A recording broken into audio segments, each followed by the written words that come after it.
Well, it's that time of the week. Our resident psychotherapist and sex expert is here, and this week we're asking, how can I enjoy sex if I'm uncomfortable with my body? If you need some answers, we have Dr. Angela Jones here to give that advice. Now, we know there are different types of people in the world. Yes. Some people who could have the worst body in the world, they take it off and let's go at it. Yeah. And then there's somebody who could have a stretch mark and oh my God, I can't take off my clothes. It's about confidence. Yeah. So how do you deal with that if you're one of those people who's not comfortable taking off those damn clothes? If you're not comfortable taking off your clothes, first you have to ask, who am I with and am I comfortable with them? Because sometimes that can actually be the thing. Has this person insulted you before? Have they said little comments? I want you to evaluate who you're with, because the next thing I'm going to ask you to do is to reveal yourself. Like I tell people, when you're not comfortable with your body, I want you to stand in front of the mirror every day, butt naked, and just look at yourself and compliment something. It could be your eye color, it could be your lips, it could be your nose, I don't care. But you have to compliment yourself every day, and you want to make sure you have a partner that supports that. Now, for those who may have those one-night stands, how are they able to do it? It's like you meet somebody out on the street, at the grocery store, at the club, and you just run and jump in the bed. Most of the time, they're probably under the influence when that happens, so they probably don't even care. But those that are not under the influence, they're clearly confident in their sex abilities, they're confident in their body, and they probably know, I'm not going to see you again, so I really don't care what you think about me.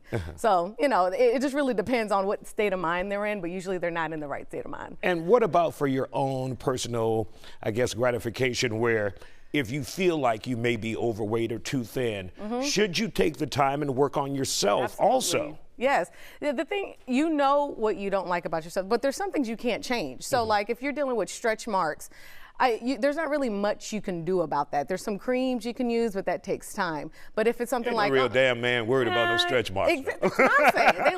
They like the tiger stripes. But if you're like, man, my arms are too big, or I don't like the way my stomach sits, then you can try to work on it. But you also have to be realistic with yourself.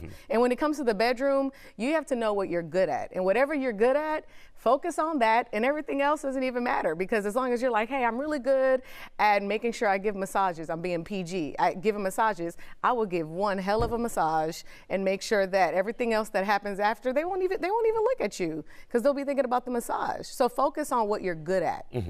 And what about the length of the relationship? Say you have the traditional old school relationship where you date for a while before you sleep together or have sex together. Does that make it better, where you get to know each other and you realize who this person is, and so the body image is not a big deal? I mean, it's always, it's a big deal if it's big to you. So if it is something like, I'm deathly afraid.